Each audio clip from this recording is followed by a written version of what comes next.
सबसे पहले परमात्मा के नाम पे जयकार लगाएंगे, उसके बाद सत्संग शुरू करेंगे। बोलिए परमपिता परमात्मा की, सदगुरु बंदी छोड़ कबीर साहिब की, सभी संतों की, सभी भक्तों की, आज के आनंद की, सकल हंस को बंदगी साहेब बंदगी सत्ता। तो आज आगरा में परमात्मा के मूल ज्ञान का प्रचार किया जा रहा है। बड़े भाग होते हैं उन जीवों के जो इस मूल ज्ञान को सुन पाते हैं, क्योंकि जन्मों जन्मों के बाद ये ज्ञान इस संसार में प्रकट होता है।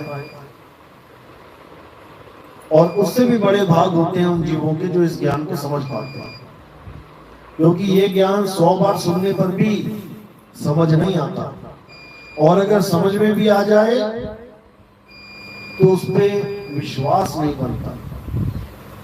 ये मन डराता रहता है कि जो कुछ आज तक तुम कर रहे थे ये सब इसमें छोड़ने के लिए बोला जा रहा है, कहीं ये रास्ता गलत ना हो, हमारी सारी पूंजी नष्ट हो जाए, ये मन डराता है। लेकिन ऐसा होता नहीं है। ये रास्ता वो रास्ता है जो बड़े बड़े महात्माओं को नहीं मिला। हजारों साल की उम्रें लेके आए सतयुग द्वापर त्रेता में उन ऋषि मुनियों को नहीं मिला। वो भी बेचारे नहीं समझ पाए कि तंत्र मंत्र जंत्र, ये पूजा पाठ हवन यज्ञ, इससे मुक्ति नहीं मिलती। इसी के सहारे वो अपना पूरा जीवन जी के चले गए, लेकिन कोई भी उस परमात्मा तक नहीं पहुंच पाया। क्यों नहीं पहुंच पाया? क्योंकि जहां परमात्मा रहता है वो स्थान ही गुप्त है। वहां तक पहुंचने के लिए आपको कोई भेदी गुरु की जरूरत पड़ती है।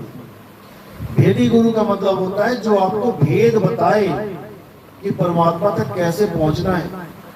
आपको कोई मंत्र जंत्र तंत्र ना देवे, कुछ नाम ना जपने के लिए दे देवे, नहीं तो आप परमात्मा से दूर हो गए। जप देने वाले गुरुओं को जपी कहा जाता है, जपी। और तपस्या कराने वाले गुरुओं को तपी कहा जाता है। और घर बार छोड़ के जंगलों में जो चले जाते हैं उनको सन्यासी कहा जाता है। जपी तपी सन्यासी, इनसे भक्ति ना हो, ये भक्ति नहीं कर सकते।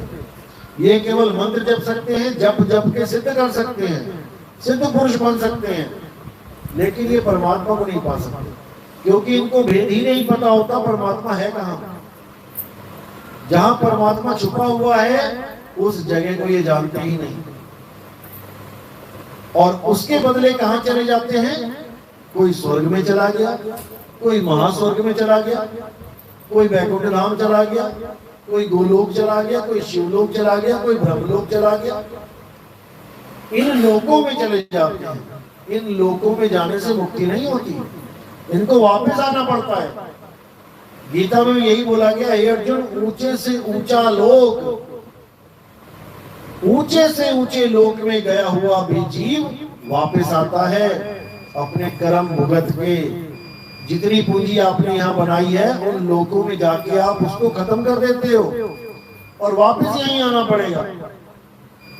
इसलिए जीवों को चाहिए कि वो एक ऐसी जगह चले जाएं जहां पर जाने के बाद कोई वापस नहीं आता। और वो क्या है? वो है शब्द। उसी शब्द में हमने समाना है जिसको परमात्मा बोला गया है। इसीलिए बोला गया कि जाप मरे अजपा मरे अनहद भी मर जाए, सुरत समाये शब्द में वाको काल न खाए। जो लोगों में जाते हैं वो एक तरह की जनता यानी आम जनता बन जाते हैं। जो भी लोक में जाएगा, आज हम स्मृति लोक में हैं, जनता की तरह बैठे हैं यहाँ पे। और इस लोक का, 3 लोक का राजा कौन है हमें ये भी नहीं पता। मुसलमान कह रहा है अल्लाह ने बनाई दुनिया, ईसाई कह रहा है गॉड ने बनाई दुनिया, हिंदू कह रहा है परमात्मा ने बनाई दुनिया, सिख कह रहे हैं वाहेगुरु ने बनाई दुनिया। लेकिन वो अभी तक, आज तक कभी किसी के सामने नहीं आया। किसने बनाई किसी को नहीं पता, बस सब अपने अपने मत अनुसार लगे हुए हैं। परमात्मा ने बनाई, परमात्मा ने बनाई। और कबीर साहब क्या कहते हैं? कहते हैं रहना नहीं देश बेगाना है, और ये धरती कागज की पुड़िया, बूंद पड़े घुल जाना है। कागज कितना ठोस लगता है, सुबह अखबारें आती है, देखो कैसे ठोस लगता है। उसी अखबार को जरा पानी की बाल्टी में डाल के देखना एक बार, एक ही बार में चितड़े उड़ जाएंगे उस कागज के, अलग अलग हो जाएगा। इसी प्रकार ये धरती आपको ठोस लग रही है, देखो कितनी ठोस है। अभी बारिश आ गए 40 दिन, धरती ढूंढे नहीं मिलेगी, गई कहाँ, पानी में घुल जाएगी, बूंद पड़े घुल जाना है। बड़े बड़े मकान देखो बाढ़ में कैसे धराशायी हो जाते हैं, मकान खड़ा रह जाता है, नीचे से मिट्टी सड़क जाती है, पानी में घुल जाती है और पूरा मकान पानी में। कितना सीमेंट लगाओगे, कहां कहां लगाओगे, सब मिट्टी में मिल जाना। इसलिए साहिब कह रहे ये हमारा देश है ही नहीं, हम गलती से इस देश में आ गए। रहना नहीं देश बेगाना है, बेगाना यानी हमारा नहीं है, हमारे परमात्मा ने नहीं बनाया, ये किसी और ने बनाया है। जिसने बनाया है वो इसका नाश भी कर देता है। किसने बनाया ये? अगर परमात्मा ने बनाया होता तो इसका नाश ना होता कभी, क्योंकि परमात्मा की बनाई हुई चीज कभी नाश नहीं हो सकती। इसका किसने इसको बनाया है? इसको काल ने बनाया है। ये 3 लोक काल भगवान की संपत्ति है। 3 लोक एक जेल है, पाप पुण्य 2 जाल, और सारा जग भोजन बना, खाने वाला काल। आज आप परिवारों के साथ बैठे हैं, अपने परिवारों में मस्त हैं, आपको नहीं पता कि कभी भी ये काल आके आपके परिवार के किस सदस्य को खा जाए। आप सोच भी नहीं सकते कि आज का ही दिन आपके पिताजी का आखिरी दिन है, आज का ही दिन आपके बच्चों का आखिरी दिन है। किसका आखिरी दिन है ये कोई नहीं समझ सकता। क्या पता आप ही का आखिरी दिन हो, आज आपको ही काल खाने आए। इस प्रकार ये काल सबको खा जाएगा, कोई नहीं बचने वाला। इसलिए साहिब ने बोला कि बचना चाहो काल जाल से, जीनो शब्द हमारा, और कहे कबीर अमर कर राखूं जो निज होए हमारा। काल जाल से बचना है तो हमें शब्द को जीना पड़ेगा। शब्द क्या है? जो गुरु हमें ज्ञान देता है उसी ज्ञान को शब्द कहते हैं। अब जिसको मिल गया 52 अक्षरी वाला गुरु, वो दे देगा 52 अक्षरी नाम, हिंदी के नाम, पंजाबी के नाम, उर्दू के नाम, अंग्रेजी के नाम। जैसी भाषा का गुरु और जैसी भाषा का चेला होगा वैसी भाषा का नाम पकड़ा दिया जाएगा। और तुम्हें लगेगा हमें तो गुरु जी ने बहुत अच्छा नाम दे दिया, अब हम घर जाके जपेंगे इसे। अच्छा नाम नहीं दे दिया, तुम्हें बर्बाद कर दिया उस गुरु ने। तुम्हें काल के हाथों में सौंप दिया कि ले भाई ये तेरा पक्का हो गया जी, पेट भर अपना। क्योंकि काल तो सबको खाएगा। कहीं भी एक्सीडेंट होता है, अखबारों में क्या लिखा जाता है? 4 लोग काल के ग्रास हो गए, 4 लोग काल के मुंह में चले गए। कौन है ये काल जो सारी दुनिया को खाता है फिर भी उसका पेट नहीं भरता है? रोज मौत, रोज मौत। और उस काल से बचाने के लिए औरतें करवा चौथ रखने लग जाती हैं कि करवा चौथ रख ले तो हमारा पति बच जाएगा। और करवा चौथ वाले दिन ही जाके देख लेना, उससे अगले दिन जाके देख लेना हॉस्पिटलों में कैसे मौतें हो रही हैं। अब उन लोगों को जाके पूछो, उनकी बीवियों को, कि जो बंदा मरा उसकी बीवी को पूछो जाके, तुमने करवा चौथ क्यों नहीं रखा था कल? तो क्या बोलेगी? बहन मैंने तो रखा था, लेकिन अब आई को कौन टाल सकता है? जब आई को टाल नहीं सकता तो किस भरम जाल में फंसे हो कि तुम्हारे करवा चौथ रखने से तुम्हारा पति बच जाएगा? जब खुद ही जानती हो कि आई को नहीं डाल सकता तो ये पाखंडवाद क्यों? बस अपने मन को तसल्ली देने के लिए और लोक लाज के लिए कि कहेंगे देखो जी नई नई शादी हुई है, इसने करवा चौथ नहीं रखा, ये अपने पति को प्यार ही नहीं करती। जो प्यार करती है वो बचा लेंगी क्या? कोई नहीं बचा सकता। और अगर करवा चौथ से ही बचना होता तो मुसलमानों के तो रोज ही पति मर रहे होते, करवा चौथ नहीं रखा, अगले दिन पति खत्म, सारे मर गए होते। ये सब पाखंडवाद है, ये सब भरमजाल है, जिसमें हमें अच्छी तरह उलझा दिया गया। किसने उलझाया? ब्राह्मणों ने उलझाया। क्योंकि ब्राह्मण ना तो रिक्शा चलाते थे, ना किसानी करते थे, ना कोई काम धंधा करते थे। उनके पास एक ही चीज थी, कर्म कांड। लेकिन कर्म कांड को कौन माने? कोई नहीं मानता था पहले। सब वेदों के पुजारी थे। हमारे जितने ऋषि मुनि, यहां तक कि रावण भी वेदों का पुजारी था, वेद कंठस्थ थे उसको। और वेदों में कहीं पर भी किसी देवी देवता को पूजने का जिक्र नहीं था। वहां पर यह बोला गया, नतस्य प्रतिमा अस्ति, परमात्मा का कोई स्वरूप नहीं है, परमात्मा की कोई प्रतिमा नहीं है। लेकिन फिर भी वो राजाओं की तरह सब पे शासन करता है, उसको राजा बोला गया। कई लोगों ने उस राजा वर्ड को उठा के बोल दिया, देखो राजा लिखा है, यानी वो आदमी की तरह है। अरे आदमियों का राजा आदमी है, तो जानवरों का राजा शेर है, फिर तो परमात्मा शेर जैसा होता। लेकिन अपनी अपनी बुद्धि लगा के लोगों ने इसका विस्तार कर दिया, इस पाखंडवाद का। तब ब्राह्मणों ने क्या किया? ब्राह्मणों ने लोगों को मूर्ति पूजा में उलझाया, पत्थरों में उलझाया। क्यों उलझाया? क्योंकि वो उनका काम है, उनका कर्म है। आप चमड़े के जूते पहनते हो, लेकिन जिस देश में चमड़े के जूते पहनना अलाउड ही नहीं है, वहां तुम क्या कर लोगे? एक जूता न बेच पाओगे। इसके लिए तुम्हें कोई ना कोई जुगत लगानी पड़ेगी, तुम्हें कुछ ना कुछ भरमाना पड़ेगा लोगों को। तुम्हें कहना पड़ेगा, भले तुम ना पहनो, लेकिन चमड़े के जूते घर में रखने से सुख शांति आती है। अब जो बेचारा दुखी है वो कहता है, यार सच में क्या, चलो करके देख लेते हैं। बिक गया ना जूता, जूता बिक गया। कहते गंजे को कंघी बेच के आओ, जिसके बाल नहीं है उसको कंघी कैसे बेचोगे? लेकिन जो जुगत लगाते हैं वो कंघा भी बेच आते हैं। क्या कहते हैं वो?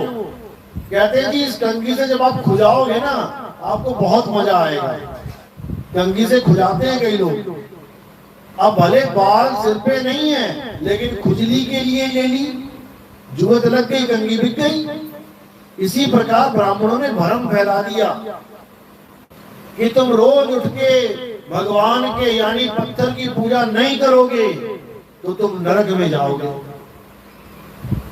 अब डर के मारे जो अज्ञानी जीव थे, उन्होंने उस पत्थर को घर में रख लिया।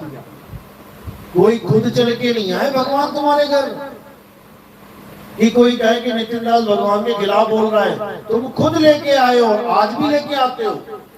दुकानों पे जाते हो, कितने की मूर्ति है जी? 100 रुपए की। नहीं नहीं नहीं, 80 की दे दो जी। लगाते हो कि नहीं हिसाब किताब? वैसे तो 5000 की बोलते हो भगवान के नाम पे। वहां पर भी तुम हिसाब लगाते हो, वहां पर भी तुम तोल मोल भाव करते हो। तो तुमने तो भगवान को खरीद लिया भाई, 20 रुपए में सस्ता। भगवान ना हो या आलू गोभी हो गई, और 80 रुपए का भगवान लाके घर में रखते हो और 80 करोड़ की मांग करते हो, हे भगवान मेरी कंपनी चल पड़े। 80 रुपए का भगवान लाके 80 करोड़ कमाना चाहते हो तुम। यही भरमजाल है। तो जब ये वेदों पुराणों के देश में जब पत्थर पूजा आने लगे, वेदों में नंबर 1 भारत है, जब ये पत्थर पूजा आने लगे, वहीं से काम खराब हो गया। अब ये इंसान भारत का जो उसको मानता था जिसका कोई स्वरूप नहीं है, अब ये पत्थरों में उलझ गया। जोरदार खंडन हुआ इस बात का, सब संतों ने किया। कबीर साहब ने किया, रविदास जी ने किया, मीराबाई जो कृष्ण जी की मूर्ति खुद लेके गली गली में घूमती थी, उसने भी मूर्ति को त्याग के गुरु रविदास जी को गुरु धारण कर लिया। अगर उसको कृष्ण जी की ही भगत कहें हम सारी उम्र, तो कृष्ण जी की मूर्ति तो मीराबाई के पास थी, उसको गुरु करने की क्या जरूरत थी भाई? और वो भी ऐसा गुरु कर लिया जो खुद मूर्तियों के खिलाफ था, तो ऐसा गुरु तो कोई भी नहीं करता। लोग गुरु ढूंढते हैं अपने मुताबिक। अरे नहीं, वो फलाना गुरु तो ऐसे कहता है देवताओं की पूजा नहीं करनी, वो नहीं करेंगे, अपने मुताबिक ढूंढ रहे हैं गुरु। अब ये नहीं कोई सोच रहा कि वो क्यों कह रहा है कि मूर्ति पूजा नहीं करनी है, इस पे कोई विचार नहीं करेगा। अपनी बुद्धि लगाएगा कि मुझे ऐसा गुरु चाहिए जो मीट मांस भी बंद ना करवाए, जो दारू पीना बंद करवाए, जो सिगरेट बीड़ी भी पीना अलाउ रखे, ऐसा गुरु चाहिए। तो ऐसे गुरु भी बैठे हैं मार्केट में, बुफे लगाए, कोई कमी नहीं है, जैसा तुम्हें चाहिए। जैसे मैट्रिमोनियल होता है, लड़का चाहिए जी पढ़ा लिखा भी चाहिए लेकिन 6 फुट का हो, तो वहां 6 फुट वाला भी है। मीट ना खाता हो तो मीट ना खाने वाला भी है, और मीट खाता हो तो खाने वाला भी है। सरदार लड़का चाहिए लेकिन पगड़ी ना पहनता हो, वो भी अवेलेबल है। ऐसा सिस्टम बन गया है, जैसा तुम्हें गुरु चाहिए वैसा गुरु बन के बैठा हुआ मार्केट में बंदा। लेकिन इससे बात नहीं बनेगी। साहिब ने बोला पाथर पूजे हरि मिले, तो मैं पूजू पहाड़। अगर पत्थर पूजने से हरि मिल जाए तो पहाड़ पूजेंगे बड़ा वाला, छोटा क्यों पूजे। और वासे ये चाकी वाली पीस गाए संसार। अगर पत्थर ही पूजना है तो चक्की की पूजा करो, जिससे तुम आटा पीस के अपने बच्चों को पाल रहे हो। लेकिन नहीं समझ में आता लोगों को। अब कई सवाल करते हैं कि जी हम गुरु धारण करना, लेकिन हम ऐसा गुरु धारण करना चाहते हैं जो देवी देवताओं की पूजा करता हो। भाई फिर गुरु बनाने की जरूरत क्या है, पंडित जी के पास जाओ ना। किसी भी मंदिर में जाओ, पंडित जी बैठे हैं, मूर्ति पूजा कर रहे हैं, भगवान की पूजा कर रहे हैं, आपको भी मंत्र दे देंगे। पंडित जी को क्या मंत्र कम पता है क्या? भगवानों के नाम पंडित जी को कम पता है क्या जो तुम गुरु ढूंढ रहे हो? पंडित जी के पास जाओ। और जो गुरु गुरु बन के बैठे हैं लेकिन काम पंडितों वाला कर रहे हैं, वो भी गुरु कहलाने लायक नहीं है। वो गुरु नहीं है, वो पंडित जी ही हैं। बस अब मंदिर छोड़ के, क्योंकि मंदिर में कितने लोग आएंगे ज्यादा से ज्यादा? भाई मंदिर भर जाएगा, पूरा दिन भी भरे रहे तो 2000, 5000, 10,000 से ज्यादा तो नहीं हो सकते। एक पंडित एक मंदिर कितना बड़ा बना लेगा। लेकिन गुरु बन के लाखों लोगों का शोषण किया जा सकता है, और कर भी रहे हैं लोग। हैरानी होती है कि गुरु में और पंडित में फर्क ही नहीं रखा। और कबीर साहब क्या कहते हैं, ब्राह्मण गुरु है जगत का, संतन का गुरु नाही। ब्राह्मण गुरु है जगत का, जो भोले जीव है जगत में, जो भटक रहे हैं बेचारे, जिनको पत्थर पुजवा लो, गोबर पुजवा लो, गोबर की भी पूजा करने लग जाते हैं। कुछ भी पुजवा लो, तुलसी पुजवा लो, पीपल पुजवा लो, चूहे पुजवा लो, सांप पुजवा लो, कुछ भी पुजवा लो भगवान के नाम पे, सब कुछ पूजने को तैयार है। ऐसे लोगों का गुरु होता है ब्राह्मण। ब्राह्मण गुरु है जगत का। अरे संतन का गुरु नहीं, संतन का गुरु ब्राह्मण नहीं होता, और ना ही विवेकी पुरुषों का गुरु ब्राह्मण होता है। विवेकी पुरुषों का गुरु कौन होता है? शब्द गुरु। विवेकी पुरुष तो देही को भी गुरु नहीं मानते। देही तो एक माध्यम है ये ज्ञान देने का।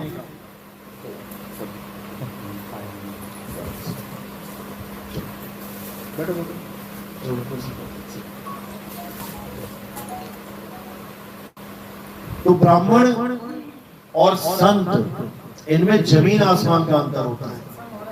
लेकिन अंतर तब समझ में आएगा जब सत्संग सुनोगे। बिन सत्संग विवेक न होई, और राम कृपा बिन सुलभ न सोई। जब तक सत्संग यानी सत्य का संग नहीं कर लोगे, जब तक तुम ऐसे भटकते रहोगे। लेकिन ये सत्य है क्या जिसका संग करना है? जब तक सत्य को नहीं जाना, कुछ नहीं जाना। तो सबसे पहले गीता देखो, गीता में क्या बोला सत्य के लिए? हे अर्जुन, इस दुनिया में दो प्रकार के तत्व हैं, एक असत तत्व और एक सत्य तत्व। असत तत्व तो सारे शरीर हैं, ये जितने शरीर बैठे हुए हैं ये सब असत है। असत क्यों है, क्या कारण है? क्योंकि हे अर्जुन, शरीर हमेशा बदलते रहते हैं और शरीरों का जन्म और मृत्यु होती है, इसलिए ये असत्य है। अब चाहे गुरु का होए, चाहे होए चेले का, चाहे भगत का होए और चाहे होए भगवान का, शरीर तो असत्य है। और शरीर कपड़े हैं। हे अर्जुन, हम तुम और ये समस्त राजा, हम कपड़े नहीं हैं, हम शरीर नहीं हैं, हम आत्मा हैं। तो असत तत्व हो गया शरीर। अब सत्य क्या है? हे अर्जुन, आत्म तत्व ही सत्य है, आत्मा ही सत्य है। आत्मा को ना कोई शस्त्र काट सकता है, ना अग्नि जला सकती है, ना वायु सुखा सकती है, ना जल भिगो सकता है। तो पूजा किसकी करने के लिए बोल रहे हैं?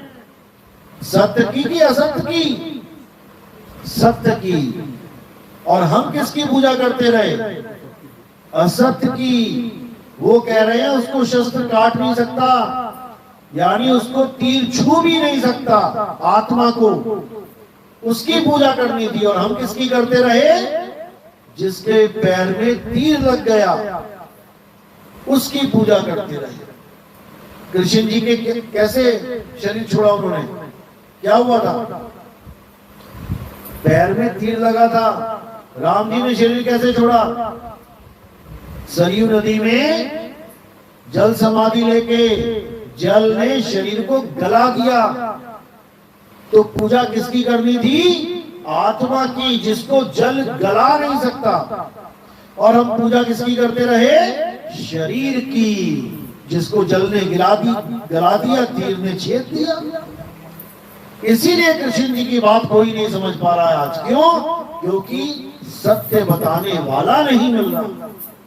जो भी मिलता है झूठ पे झूठ, झूठ पे झूठ बता के, माया इकट्ठी करके चले जाते हैं। आज एक टीवी खोल के देखो, आज यूट्यूब खोल के देखो, कितने लोग कृष्ण लीला सुना रहे हैं तुम्हें। क्या तुम्हें कृष्ण लीला नहीं पता आज तक? कितने लोग राम जी की लीला सुना रहे हैं, क्या तुम्हें राम लीला नहीं पता आज तक? गीता का पाठ करने वाले कितने बैठे हैं? 7 दिन का पाठ होता है गीता का। 7 दिन में पता नहीं कितनी बार आत्मा आत्मा आत्मा कर देते, क्योंकि लिखा उसमें आत्मा आत्मा करने के बाद अंत में क्या करते हैं? शरीर की ही पूजा करवा के, चंदा चढ़वा के, पैसा चढ़वा के चले जाते हैं। कहां गई आत्मा? अब कहां चली गई तुम्हारी आत्मा? अभी तक तो कह रहे थे कि आत्मा अजन्मा है, नित्य है, शाश्वत है। उठा के शरीरों की पूजा करवा के चले गए। शरीर भी पूजा में तब कहूंगा अगर स्वयं नारायण सामने खड़े हो।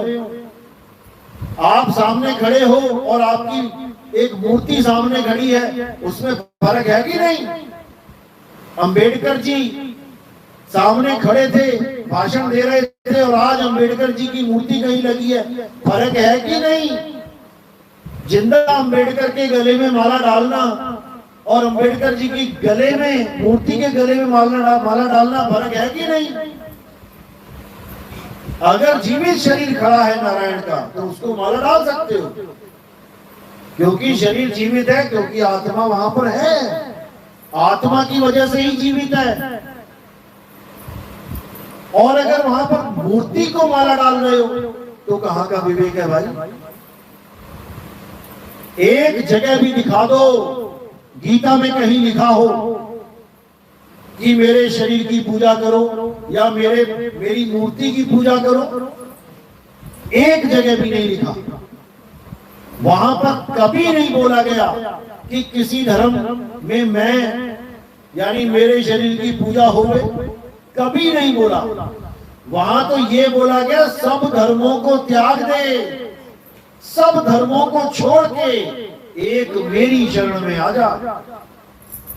सब धर्मों में सब धर्म आते हैं, हिंदू मुस्लिम सिख ईसाई, सब धर्मों को छोड़ दे। यानी कि अपने ऊपर ठप्पा मत लगवा कि तू हिंदू है कि मुसलमान है कि सिख है कि ईसाई है। अपने ऊपर सत्य का ठप्पा लगवा कि तू सत्संगी है, तू सत्य को जानता है। और सत्य का ठप्पा क्या है? आत्मा, आत्म ज्ञान। आत्म ज्ञान के बिना ना तो तुम कृष्ण जी के पुजारी हो, ना राम जी के पुजारी हो, ना अल्लाह के पुजारी हो, ना वाहिगुरु के पुजारी हो, और ना ही तुम कबीर पंथी हो। अगर तुम आत्मा के अलावा किसी मंत्र को पकड़ के जप रहे हो, बैठे हो, तो तुम कबीर पंथी नहीं हो, कबाड़ पंथी हो। क्योंकि साहिब क्या बोल रहे हैं? ना मैं जप में, ना मैं तप में। जब मैं जप में हुई नहीं तो ये कबीर पंथी क्या जपवा रहे हैं? अजर नाम, अमर नाम, अनाम, अकाम, पता नहीं क्या क्या रटवा दिया, इस आदमी को तोता बना दिया। और इनको समझाओ तो उल्टा गालियां सुनो। समझना तो बहुत दूर की बात है। सच्चों को ही झूठा बताते हैं, साचों को ये झूठा बतावे, और इन झूठों पे एतबार। निरंजन धन तेरा दरबार। निरंजन कौन? काल निरंजन। जन्म मरे जीव 84, काल निरंजन डाली फांसी। इस काल निरंजन को कोई नहीं जानता। अभी तुम्हारा बेटा जॉब पे जा रहा है, अभी खबर आ जाएगी ये ट्रक के नीचे आ गया, मर गया जी। अब बताओ कौन से भगवान की तुमने पूजा में कभी छोड़ी थी?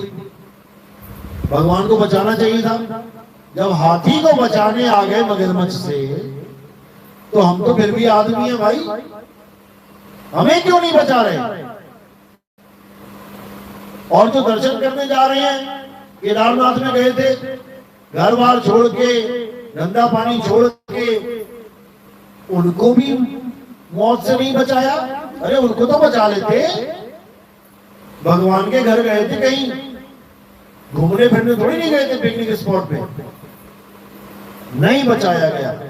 नैना देवी में भगदड़ मच गई, कितने लोग मारे गए। भगवानों के घर में ही जब तुम सेफ नहीं हो, तो इस काल की नगरी में कहां सेफ रहोगे? इन गांवों में, इन शहरों में। लेकिन किसी को समझ में नहीं आ रहा, बस एक एक दिन काटते चले जा रहे हैं।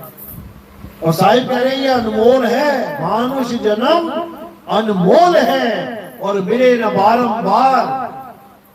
तरवर जो पत्ता गिरे, बहुर न लागे डार। एक बार पत्ता गिर गया, अब पता नहीं कब नंबर लगेगा उसका दोबारा। ऐसे ही एक बार इंसानी चोला तुम्हारा हाथ से निकल गया, अब पता नहीं तुम्हें कुत्ता, बिल्ली, हाथी, घोड़ा, बंदर क्या बना के घुमाएंगे। ऐसी बंदूकें निकाल निकाल के लोग मारेंगे, भगाएंगे तुम्हें, हालत खराब हो जाएगी। इसलिए इंसानी जन्म की कदर करो। परमात्मा ने बुद्धि विवेक केवल इंसानों को दिया है। भैंस के पानी में जो पानी पीती है भैंस, उसमें एक मुट्ठी रेत डाल देना, रेता या बजरी डाल देना, वो पी जाएगी। उस बाल्टी में तुम बजरी डाल देना, 2 4 5 कंकड़, वो पी जाएगी पानी ऊपर ऊपर से सारा। और तुम अपने ग्लास में डलवा के देख लेना थोड़ा सा रेत, 2 4 कंकड़, पी लोगे क्या? नहीं पियोगे। एक मक्खी गिर जाए तुम्हारे पानी में, पी लोगे क्या? नहीं पियोगे। वो बात अलग है, आदमी बहुत शातिर है। पानी में गिर गई मक्खी तो फेंक देगा, चाय में गिर गई तो मक्खी निकाल के फेंक देगा, दूध में मक्खी गिर जाए, किसी ग्वाले के पास जाओ जो दूध चोराए भैंस का, भरी हुई बाल्टी में 10 मक्खियां गिर गई, वो क्या फेंकेगा? दूध फेंकेगा कि मक्खी? मक्खी फेंकेगा, दूध नहीं फेंकेगा, क्योंकि बुद्धि है उसके पास। और तुम लगा लो तुम्हारे घी में 2 किलो घी में तुमने घी बनाया, उसमें मक्खी गिर गई, तुम घी फेंक दोगी 2 किलो?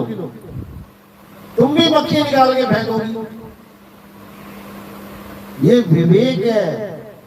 पानी फेंक दिया क्योंकि दोबारा मिल जाएगा, फ्री का मिल रहा है यहाँ पे। घी नहीं मिलेगा 1000 रुपए का। ये विवेक है। ये विवेक बार बार नहीं मिलेगा। इसीलिए इंसानी चोला मिलता है ताकि आप विवेक के द्वारा परमात्मा के सच्चे नाम का सिमरन करो और निकलो यहां से। लेकिन कब निकल पाओगे? जब तुम्हें गुरु भी विवेकी मिल जाएगा। अब अंधे को अंधा मिला, राह कौन बताए? चेला भी अंधा, गुरु भी अंधा, दोनों को लागा पेट का धंधा। चेला गुरु के पास गया है कि चलो संगत मिलेगी, मैं बिजनेसमैन हूं, थोड़ा सा मेरा बिजनेस बढ़ जाएगा, गुरु भाई के नाते लोग मेरी दुकान पे आएंगे। और गुरु देख रहा है चलो चेले बढ़ गए, मैं भी कोई प्रोडक्ट निकाल दूं, हल्दी, नमक, धनिया, च्यवनप्राश, देसी घी। ऐसा ऐसा हाल हो गया गुरुओं का कि कंपनियों से देसी घी खरीद रहे हैं और उसमें बाहर का कवर अपना लगा रखा है। 100 रुपए सस्ता खरीदते हैं और बिजनेस कर रहे हैं, ये बोल के कि हमारा देसी नहीं है। ऐसे भी गुरु बैठे हैं। दोनों को पेट का धंधा, ये भगवान को धंधा बना लिया इन लोगों ने। लेकिन जो विवेकी गुरु होता है वो इन चीजों से न्यारा होता है। वो केवल तुम्हें एक ही चीज बताने आता है कि शब्द है क्या, जिस शब्द में तुमने समाना है। भगवान का नाम है क्या, जिस नाम से तुम्हारा कल्याण होना है। जो नाम तुम अभी जप रहे हो, राम राम राम, कृष्ण कृष्ण, राधे राधे, अल्लाहु अल्लाहु, वाहिगुरु वाहिगुरु, कबीर कबीर, ये सब नाम तब बने हैं जब इंसान ने लिखना पढ़ना सीख लिया। गा खा गा, ABCD ये लिख लिए उसने। जब आदि मानव था तब लिखना बोलना भी नहीं आता था, तब भगवान का नाम कौन सा था? आज तो पढ़ लिख लिया इसलिए भगवान के नाम लेके बैठा है। कोई राम जप रहा है, कोई अल्लाह, कोई वाहिगुरु, केवल इन अक्षरों की वजह से। जब अक्षर भी नहीं थे तब क्या था? जब आदमी भी नहीं था तब क्या था? आज आदमी को निकाल दो इस दुनिया से, भगवान के नाम भी निकल जाएंगे। आदमी के अलावा बता दो कौन सा जानवर भगवान के नाम जप रहा है? कौन सा जानवर बातें कर रहा है भाषाओं में, हिंदी, पंजाबी, उर्दू में? आदमी को खत्म कर दो, इस पूरी दुनिया से भगवान का नाम मिट जाएगा, लेकिन भगवान नहीं मिटेगा। परमात्मा के नाम मिट जाएंगे लेकिन परमात्मा नहीं मिटेगा, क्योंकि परमात्मा स्वयं नाम है। स्वयं नाम है। और राम से बड़ा राम का नाम। और कौन सा नाम? ये 2 अक्षर वाला, रा और मां। किसी ने कहा भाई ये पर्ची ले जा, पूरी मार्केट में कहीं पर भी दे जा और खाना खा लेना, बस इस पे मेरा नाम लिखा, चिंता मत करना। किसी बंदे ने बोला कि मेरा नाम लिखा है पर्ची पे, तू कहीं भी चला जाना, इस मार्केट में मेरा नाम चलता है, बस तू पर्ची दिखा देना, तुझे खाना दे दिया जाएगा। अब ये बात समझ में आ गई कि उस आदमी का इतना नाम चलता है कि कहीं पर भी उसके नाम को भी कोई अनदेखा करने वाला नहीं है। अब राम जी की बात करते हैं। राम जी समुद्र के सामने खड़े रहे कि मुझे रास्ता दे दो। रामायण में कितने दिन खड़े रहे? कितने दिन? कुछ पता है? 3 दिन बताते हैं। 3 दिन तक अरदास करते रहे कि हे समुद्र देव मुझे रास्ता दे दो, मैं लंका में जाना चाहता हूं, मुझे रास्ता दे दो। शिव जी के शिवलिंग की भी पूजा कर डाली, पता है ना? एक फोटो आती है कैलेंडर में, राम जी शिवलिंग की पूजा कर रहे हैं। किस लिए कर रहे हैं? ताकि समुद्र रास्ता दे दिया समुद्र रास्ता। क्या समुद्र ने रास्ता दे दिया था? नहीं दिया। जो स्वयं समुद्र के सामने चले गए और उनके जाने के बाद भी उनको रास्ता नहीं दिया जा रहा है, तो क्या उनका नाम पत्थर पे लिख के समुद्र उसका उन पत्थरों को तैरने देगा? जब स्वयं राम जी पहुंच गए वहां पे, जैसे किसी ने कहा था कि ये पर्ची ले जा मेरे नाम की, तो कहीं भी जाएगा ये पर्ची चल जाएगी। पर्ची छोड़ो, बंदा खुद पहुंच गया, उसकी अरदास रिजेक्ट कर दी गई, तो वो पर्ची क्या करेगी? जब आदमी खुद मार्केट में पहुंच गया, उसको खुद नहीं खाना खिलाया किसी ने, उसके नाम की पर्ची चलेगी क्या कहीं पे? इसके पीछे गुप्त भेद है। ये पत्थर क्यों तैरे? राम के नाम से नहीं तैरे। नल और नील नाम सुना है?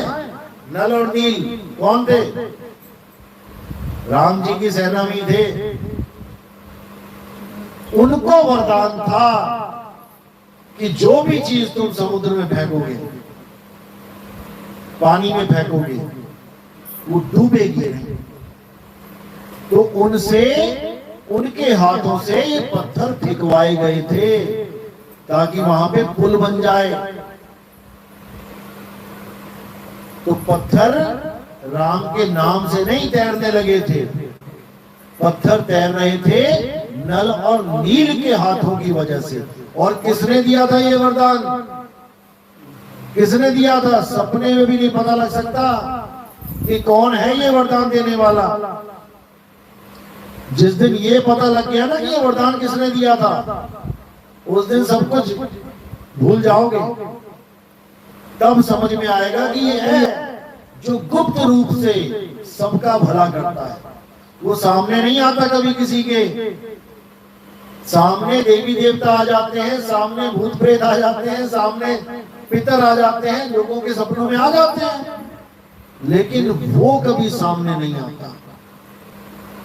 वो, उसको वाहवाही की जरूरत है ही नहीं। वो ऐसा है। और उसका भेद कब पता लगता है? जब कोई भेदी सदगुरु तुम्हारे जीवन में आए, तब वो समझाता है कि वो परमात्मा को कैसे पाया जाए। क्योंकि जहां वो छुपा है उस जगह को तुम कभी ढूंढते ही नहीं, और वो जगह है तुम्हारे पास। वो को कहां ढूंढे रे बंदे, मैं तो तेरे पास में। अब क्या है वो पास? जब ये समझ में आ जाएगा आपके, तब आप बाकी जगह ढूंढना छोड़ के केवल उसी जगह ढूंढोगे, तब वो चीज मिलेगी। मोबाइल रख दिया आपने अलमारी में और ढूंढ रहे हो तुम दूसरे कमरों में, नहीं मिलेगा। वस्तु कहीं ढूंढे कहीं, और कैसे लागे हाथ, गुप्त वस्तु तब मिले, भेदी लीजिए साथ। अरे भेदी लीना साथ में, दीनी वस्तु लखाए, कोटि जन्म का पंथ था, पल में पहुंचा जाए। करोड़ों जन्म लग जाएंगे उस परमात्मा को ढूंढने में, लेकिन अगर गुरु मिल गया तो एक पल में तुम्हें पता लग जाएगा मेरा परमात्मा है कहां, मैं ढूंढूं कहां। और जब ढूंढना शुरू करोगे तब अपने आप उसके पास पहुंच जाओगे। तो वो परमात्मा कहां रहता है? क्या बताया संतों ने कि जहां वो परमात्मा रहता है वो जगह अमर है। उसको कोई तोड़ नहीं सकता, मार नहीं सकता, जला नहीं सकता। किसको? आत्मा को। आत्मा में ही परमात्मा का वास है। आत्म में राम, राम में आत्म, चीनस गुरुमुख विचारे। गुरु ग्रंथ साहब कहते हैं कि आत्मा से परमात्मा और परमात्मा से आत्मा जुदा है ही नहीं। बस भरम रूप में हम भूले बैठे हैं उसको, इसीलिए जुदा दिखाई देते हैं, नहीं तो जुदा नहीं है। लहरों से सागर कैसे जुदा है? लहरें सागर के बिल्कुल पास हैं, लेकिन केवल एक गलती कर रही हैं कि हवा का साथ लेके समुद्र के ऊपर ही चल रही हैं। इसलिए समुद्र तो स्थिर है लेकिन लहरें चलती हुई दिखाई दे रही हैं। और जब वो हवा का साथ छोड़ दे तब वो लहरें कहां जाएंगी? समुद्र को छोड़ के आगे भाग जाएंगी, समुद्र में ही समा जाएंगी, लहरें ही समुद्र हो जाएंगी। तो जब तक परमात्मा का भेद नहीं समझ में आया ऐसे भागते रहोगे लहरों की तरह। और जब परमात्मा का भेद पता लग गया कि वो आत्मा में छुपा है तो तुम आत्म सिद्ध हो जाओगे। अध्याय 3 17वां श्लोक 15-16 पढ़ो। उसमें क्या बोला है कि बहुत सी विधियां हैं देवताओं को प्रसन्न करने की, भगवान को प्रसन्न करने की। हवन करो, यज्ञ करो, पूजा पाठ करो, लेकिन किंतु जो अपनी आत्मा में रमण करता है, जो अपनी आत्मा में संतुष्ट है, जो अपनी आत्मा में सिद्ध है, उसके ऊपर कोई धार्मिक कर्म कर्तव्य लागू ही नहीं होता। उसको किसी मंदिर में जाके घंटियां बजाने की जरूरत नहीं, उसको कोई पूजा पाठ व्रत नित्य नेम करने की जरूरत नहीं, उसको किसी तीर्थ में जाके नहाने की जरूरत नहीं। वो अपनी आत्मा रूपी तीर्थ में नहा के परमात्मा रूपी भगवान को प्राप्त कर लेता है। अध्याय 3 18वां श्लोक। जो स्वरूप सिद्ध व्यक्ति अपने स्वरूप को प्राप्त कर लेता है वो अन्य किसी जीव पर निर्भर भी नहीं रह जाता। अब उसे और कोई पार नहीं करेगा, अब वो अकेला ही पार हो जाएगा। जिसको तैरना आ गया गुरु के माध्यम से, अब वो गुरु का इंतजार नहीं करेगा कि किसी ने धक्का दे दिया उसे, अब वो कहेगा जी बचाओ, गुरु जी बचाओ। अब वो स्वयं तैरेगा। उसी को स्थित प्रज्ञ बोला गया है गीता में। लेकिन ये ज्ञान आपको कोई नहीं समझाने वाला, क्योंकि इस ज्ञान को देने से धंधे खत्म होते हैं, धंधे चौपट होते हैं, बढ़ते नहीं हैं। इसीलिए कबीर साहब कह रहे हैं कि आत्म ज्ञान बिना नर भटके। कहां भटके? कभी काबा, कभी काशी। काबा कौन से धर्म के लोग जा रहे हैं? मुस्लिम। अब वो जा रहे हैं धार्मिक गतिविधियां करने, लेकिन कबीर साहब की नजर में वो भटकने जा रहे हैं। असली चीज को घर में छोड़ के भटकने जा रहे हैं बाजार में। और जो चीज चाहिए वो घर में पड़ी है। अरे घर में पड़ी वस्तु नहीं सूझे और बाहर ढूंढन जासी, जल में मीन प्यासी, मुह देखते आवे हंसी। इसी आत्म ज्ञान को प्राप्त करना है। जब लगना चीनोगे आत्म, तब लगना मिली है परमात्म। आत्म चीने परमात्म चीने, संत कहावे सोई, और यह भेद काया से बाहर बूझे बिरला कोई। ये भेद काया से न्यारा है, बाहर है। इस काया में मत ढूंढने लग जाना परमात्मा को। इस शरीर में परमात्मा नहीं रहता। कौन है इसमें? संतों तन खोजा मन पाया। इसमें मन बैठा है छुप के। मन ही श्रोता, मन ही वक्ता, मन ही निरंजन राया। मन ही निरंजन है, काल भगवान है, और ये सबके अंदर बैठा है, सबको नाचना चाह रहा है, लेकिन कोई इसको समझ नहीं पा रहा। सब सोच रहे हैं कि हमारी मुक्ति हो जाएगी, हमें भगवान का नाम मिल गया। ये तुम्हें मन ने चक्कर में डाल दिया है। ये जप तप व्रत नित्य नेम पूजा पाठ तीर्थ मूर्त, ये सब माया जाल है। माया जाल यानी 3 गुण, त्रिगुणी माया। गीता में साफ बोला, जो त्रिगुणी माया को जान जाता है वही उसे लांग जाता है। जो त्रिगुणी माया को ही नहीं जानता वो उसे लांगेगा कैसे? क्या है त्रिगुणी माया? रजोगुण, सतोगुण, तमोगुण, यानी पैदा होना, पलना और नाश हो जाना। ये 3 गुण की माया है। यानी बनना, ठहरना, बिगड़ जाना। सारी दुनिया 3 गुणों में है। मंदिर मस्जिद गुरुद्वारे 3 गुणों में है। ये मंत्र जंतर तंत्र 3 गुणों में है। ये जितनी मूर्तियां भगवानों की पत्थर ये सब 3 गुणों में है।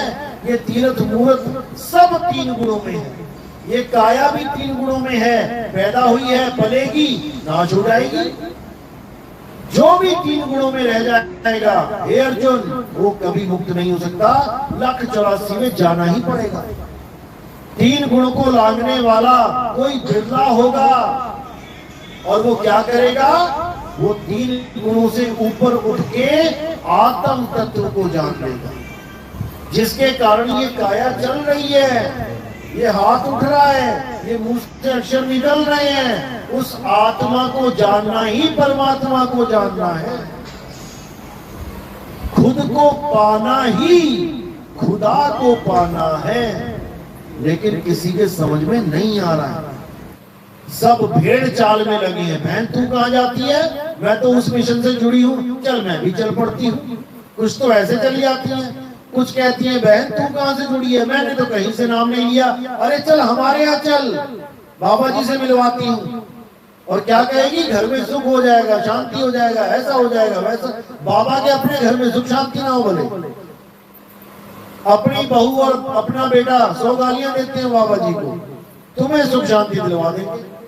और सबसे बड़ा ड्रामा तो अब चलने लगा है भूत प्रेतों के नाम पे। जिसके नहीं भी भूत है उसको भी भूत बना दो। इतना ज्यादा पाखंडवाद फैल चुका है भगवान के नाम पे कि आप सोच भी नहीं सकते। लोग अपने आप को संत कहला रहे हैं, हम भूत निकाल देंगे, प्रेत निकाल देंगे, और सत्संग करते हैं। और उसके बाद बकरा मुर्गा खाते हैं। ऐसे भी संत बने बैठे हैं, पीर फकीर बने बैठे हैं। और साहिब क्या कह रहे हैं? जो दूसरों की पीर यानी पीड़ा को जानता है, कबीर सोई पीर है, जो जाने पर पीर। और जो पर पीर न जानता सो कहेगा पीर। जो दूसरे की पीड़ा में खुद को महसूस करे। किसी और का एक्सीडेंट हुआ है, लेकिन खुद पे वो बात लेके आए कि अगर मैं होता वहां पे कितना दुख हो रहा होता, उसको भी उतना ही दुख हो रहा है, उसकी मदद करते हैं। वो है पीर। और जो दूसरों की पीड़ा कोई नहीं जानता, बकरे की गर्दन कटवा दी स्वाद के लिए, ये थोड़ी सी छोटी सी जीभ के स्वाद के लिए। जब नीचे चला गया गले से कोई स्वाद नहीं, केवल जीभ के स्वाद के लिए बकरा मरवा दिया, मुर्गे मरवा दिए तुमने। फिर कह रहे हैं कि अगर हम इनको ना खाएं तो ये बकरे ही बकरे, मुर्गे ही मुर्गे हो जाएंगे। बताओ, मुर्गों की फैक्ट्रियां लगा रखी हैं। जो मुर्गा 2 महीने 3 महीने में होता है बढ़िया, वो ये 11 दिन में तैयार कर देते हैं। कौन से मुर्गे मुर्गे हो गए? अरे तुम्हें खाने के लिए मुर्गे कम पड़ गए हैं, डुप्लीकेट मुर्गे तैयार करने पड़ रहे हैं। और तुम कह रहे हो हम इनको ना खाएं तो मुर्गे मुर्गे हो जाएंगे। इतना बुरा हाल हो चुका है इंसान का कि क्या बताया जाए। केवल इसीलिए क्योंकि सही मार्गदर्शक नहीं मिल रहा। अगर सही मार्गदर्शन मिल जाए तो किसी की भी बुद्धि में कोई कमी नहीं है। हिंदू मुसलमान सिख ईसाई सब बुद्धि लेके बैठे हैं, बुद्धि चलने लग जाएगी उनकी। लेकिन जितने भी मार्गदर्शक हैं, इन लोगों ने बुद्धि भ्रष्ट कर दी है लोगों को। और ये तभी ठीक होगी जब हम सब एक सत्य को जान लेंगे। और सत्य सबके लिए एक है। ऐसा नहीं है कबीरपंथियों का सत्य कुछ और है, हिंदुओं का सत्य कुछ और है, मुसलमानों का सत्य कुछ और है, ईसाइयों का कुछ और है। अगर तुम्हारा सत्य कुछ और होता तो कहीं और होते तुम, यहां एक ही जगह नहीं होते। अगर तुम्हारा अल्लाह कोई और होता तो तुम्हें ऐसी जगह पैदा किया होता उसने जहां अल्लाह ही वाले मिलेंगे। अगर राम जी ने पैदा किया सबको और कोई मुस्लिम आ गया इस दुनिया में, तो मुसलमान की गलती नहीं है, गलती फिर राम जी की हुई। जब वही पैदा करने वाले तो क्यों मुस्लिमों को पैदा कर रहे हो भाई? अगर गॉड सारी दुनिया को पैदा कर रहा है तो हिंदुओं को पैदा क्यों कर रहा है? क्यों उनको कन्वर्ट करना पड़ रहा है हिंदुओं को? जा जाके तुम सीधे ही ईसाई पैदा कर दो, इन मिशनरियों का कोई काम ही ना रहे इस दुनिया में। क्यों नहीं पैदा कर रहा है गॉड? क्योंकि वो कभी भेदभाव करता ही नहीं है। उसने इंसान पैदा किया है बिना भेदभाव के। किसी भी धर्म में जाके देख लो, माँ के गर्भ से एक नाड़ू लटका होता है ना, नाभि में एक पाइप लगी होती है। किसी भी धर्म वाले की जाके देख लो, सबके पाइप लगा रखी है उसने। किसी का पक्षपात किया क्या कि मैं हिंदुओं के पाइप लगाऊंगा, भोजन जाता रहेगा, मुसलमान तो भूखा ही मरे वहां पे गर्भ में? या मैं मुसलमान बच्चे के लगाऊंगा केवल, ये काफिर है हिंदू, इनको तो गर्भ में ही मर जाना चाहिए। ऐसा तो किसी अल्लाह ने कभी नहीं करा। तो वो कुरान में कैसे बोल सकता है कि काफिरों को मार दो? जो गर्भ में नहीं मार रहा है बच्चों को, पैदा होने से पहले नहीं मार रहा है, वो पैदा होने के बाद कैसे बोल सकता है कि काफिरों को मार दो?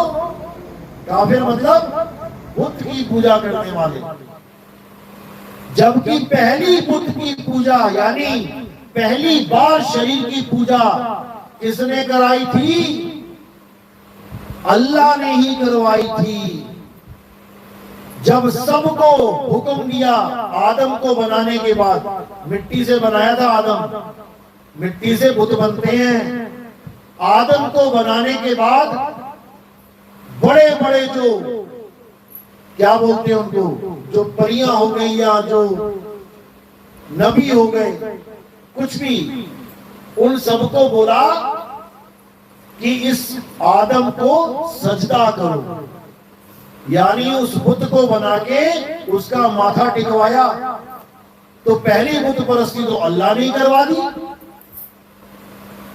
लेकिन किसी को नहीं समझ में आ रहा। अब बुत परस्ती काफिर हो गए, और तब किया तब अल्लाह के बंदे हो गए। लेकिन लोग समझ ही नहीं पाए कि अल्लाह ने अगर ऐसा हुक्म दिया तो क्यों दिया। क्योंकि अल्लाह ये कहना चाहता था कि अगर मुझे पाना चाहते हो, मुझे पाना चाहते हो, तो ये जो बुत है, बुत यानी शरीर किसका? आदमी का। इस आदमी के शरीर से ही प्राप्त होगा, इसको सजदा करना पड़ेगा, यानी इसकी कदर डालनी पड़ेगी इस मनुष्य चोले की। इस मनुष्य चोले से ही अल्लाह मिल सकता है, और किसी चोले से अल्लाह नहीं मिलने वाला है। सबके पास, लेकिन उसको ढूंढ नहीं सकते। इसलिए बोला नर नारी और कीट पतंगा, सार शब्द सब ही के संगा। वो परमात्मा सबके साथ है, लेकिन केवल इंसान चोले को ये बख्शिश मिली है कि इसके द्वारा हम उसे प्राप्त कर सकते हैं, नहीं तो नहीं। भूल जाओ। तो इसी को समझना है कि एक सत्य ही हमारा परमात्मा है, ना कि शरीर परमात्मा है। शरीर तो आते जाएंगे, जाते जाएंगे। तो इसी के साथ आज का सत्संग यही समाप्त करता हूं। तो जो नाम दीक्षा वाले हैं, प्रथम नाम दीक्षा वाले हाथ खड़ा करें। ठीक है, आप लोग आगे आ जाएं। और दूसरी दीक्षा वाला कोई है? ठीक है। बोले सतगुरु बंदी छोड़ सतगुरु सत्य कबीर साहिब की सदा ही जय हो। साहिब बंदी की सत्य।